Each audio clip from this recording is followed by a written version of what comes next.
Kari. I'm with Acrstone Financial. This is Junior Ryan, and we are mortgage bankers at Acrstone Financial.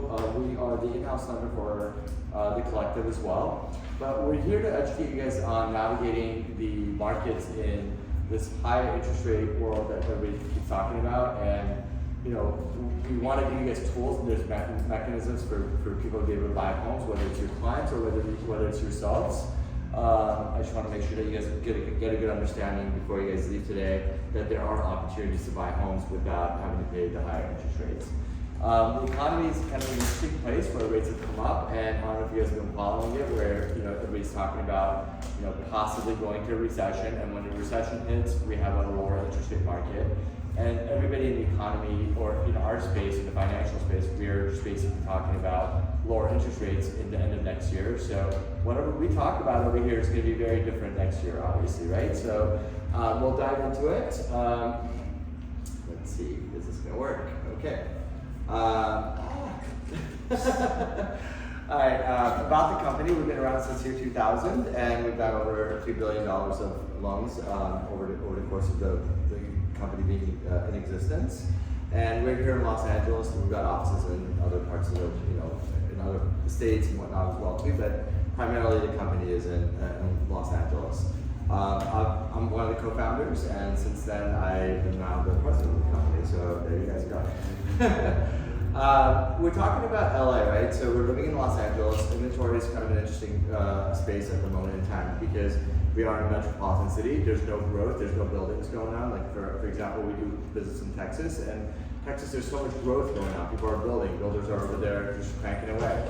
We don't have that same luxury over here, so we're either going up or we're just basically hoping people move out of here and then we buy their homes, obviously. So there's a low high demand and low inventory, especially with the fact that millennials and also Gen Zers are getting into the space of buying homes. So the inventory is not enough to help to sustain the population of the people that are moving over here.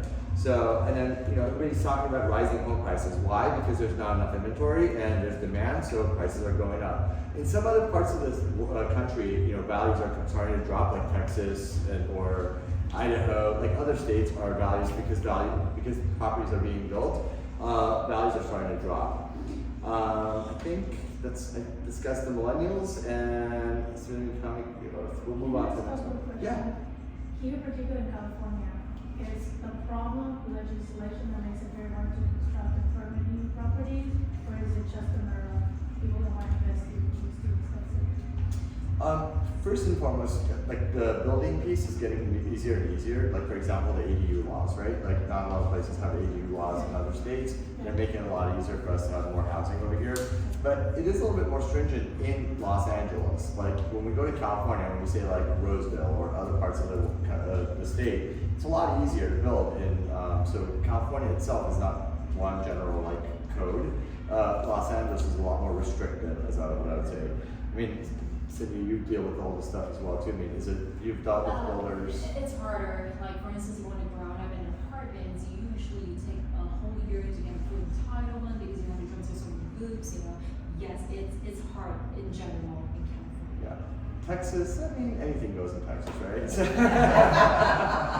Whatever, you got a gun, so there you go. I was there, I don't know, like 3 years ago.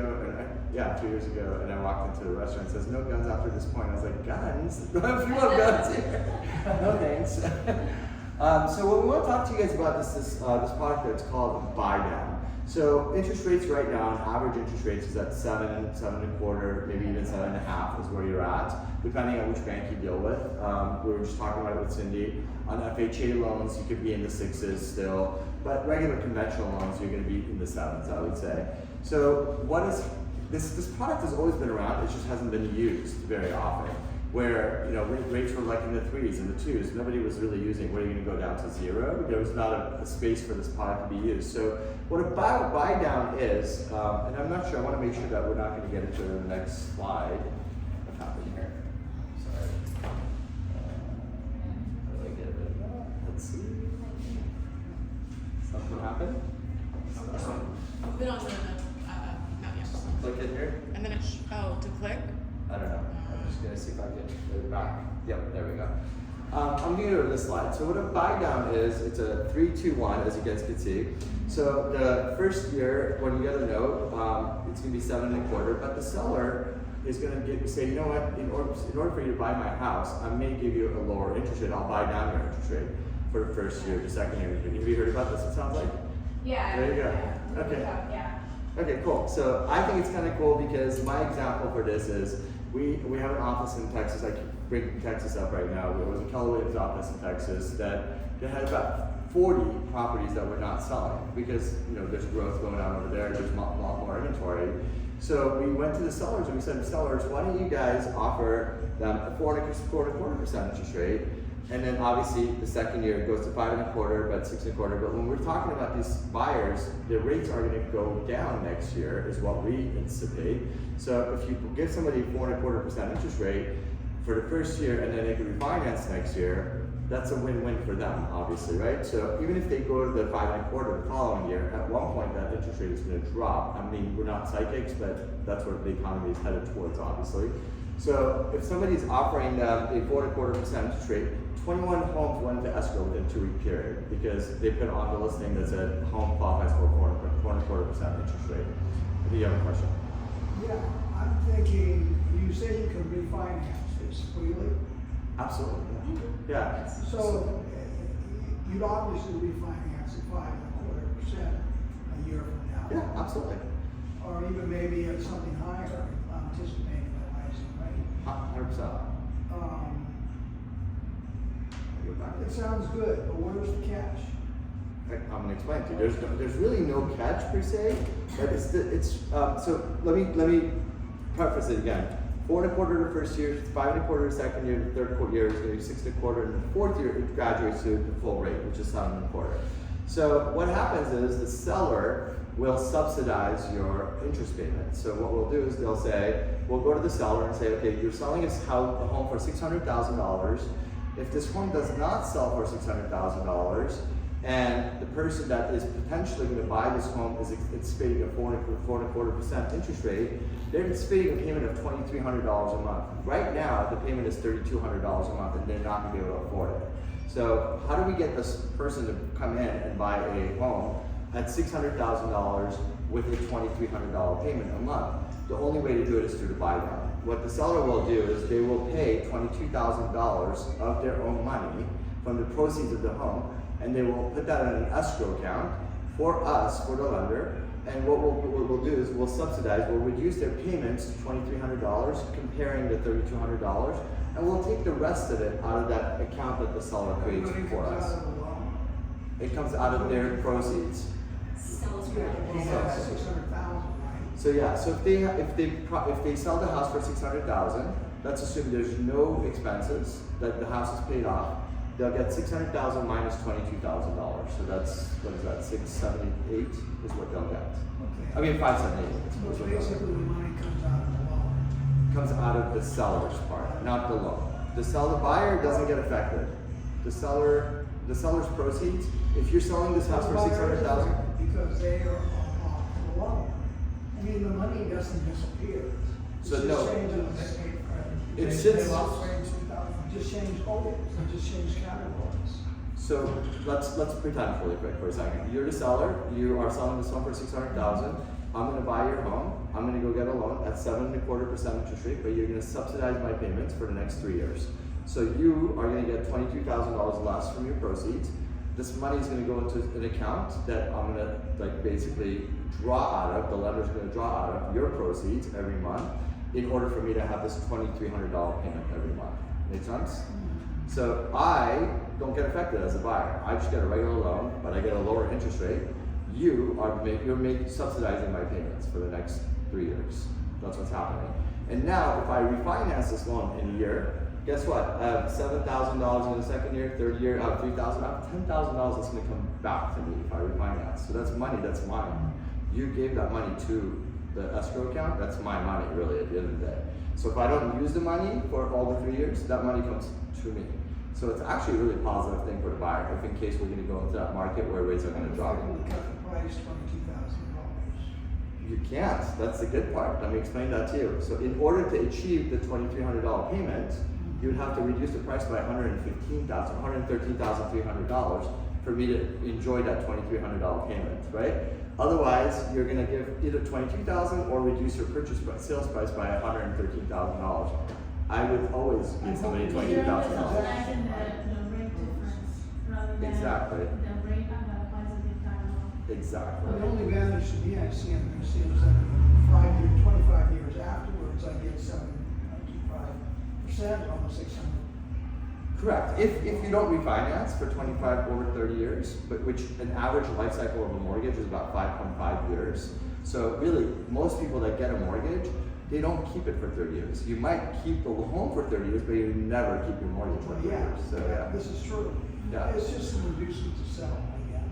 Yeah, it's helping people to get into homes with a lower payment. For example, we have an agent here that's selling a $4.5 million home, and they are like, listen, like $4.5 million is a big dollar amount at 7% interest rate in this market. So why don't we're using this, and we're getting a bunch of other people that come into the property. Now it helps you too when you're selling this home, because now you get new sets of eyes. People that could afford $2,300 are coming in to look at the property versus only people that could afford $3,200. So you might even push the price higher at that point in time, or maintain the price as well. So it's a good tactic. It's worked. I know it's going to work for sellers and it's going to work for buyers to get into homes. I just think people are like you. They go, "Where's the catch?" And there's no real catch, basically, right? It's money coming out of the seller's pocket, transferring over to the buyer. Well, it seems like it's mostly a mirage, except perhaps it induces people to buy or sell. Yeah. I mean, And conceivably, if any of those outliers do come forward, the lender is going to get the 7.25%. yeah. So it really doesn't affect the lender. It affects you and the buyer. It affects your money. You're subsidizing our loan with your money, basically, at this point. We find that it's a win-win for the buyer and the seller, because the seller can get more buyers into the property to buy the home, and or also the buyer can actually enjoy a lower payment for the next 3 years, I would And the say. seller sold the house for a higher price than instead of lower. Exactly.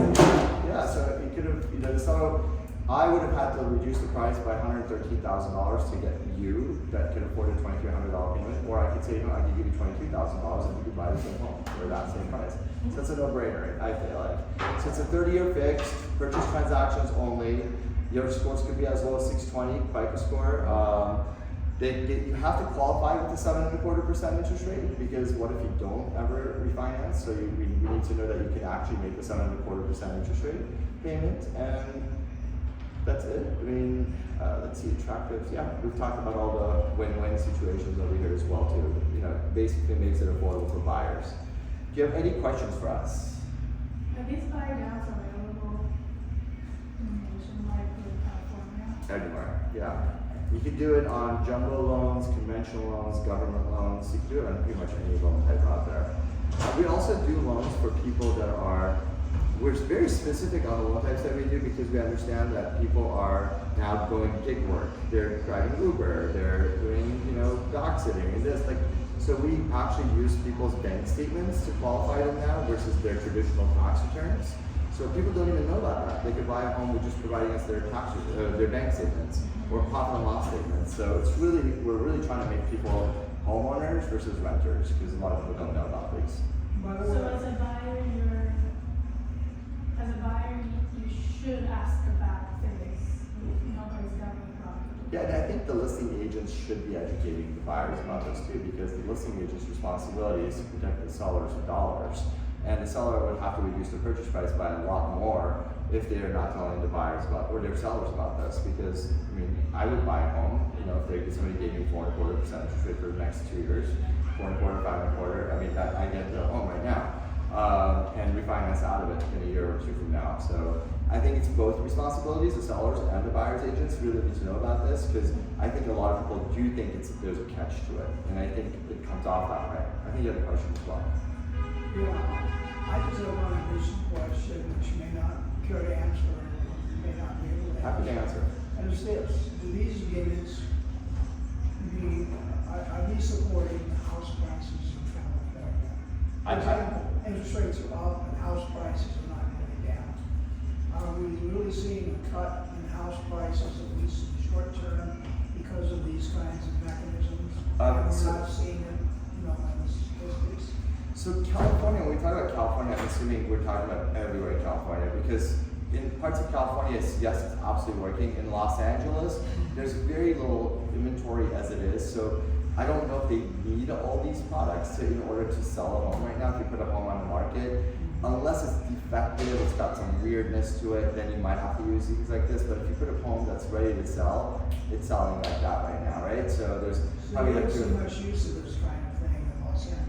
I'm not seeing as much of a use, but there is a use for it if the property is like problematic. If you've got a property that's really sitting around, and we've done the statistics on it, we've pulled properties that have been sitting around more than 30 days.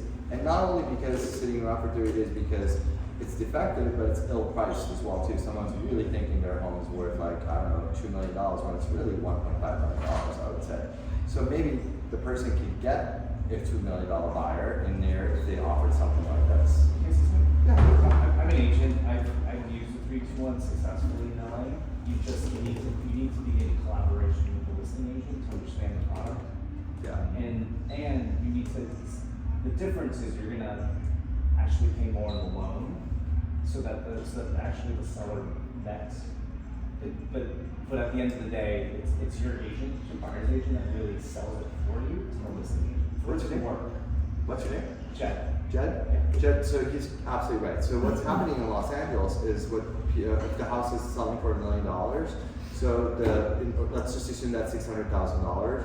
What this buyer will do is they'll offer $622,000 and they'll say, seller, why don't you credit me that $22,000 towards this buy down so I could enjoy this 4.25, 5.25, 6.25 for the next 3 years. So you could potentially finance that dollar amount. Because the seller can only be the one that's paying for it, not the buyer. So you could potentially do things like that for the seller to pay for it because it is high demand in LA. So, but this is working. Like if you go outside, if you go to Fresno, if you go somewhere else, these things work, right? Because they're not as high demand areas as it is over here. So.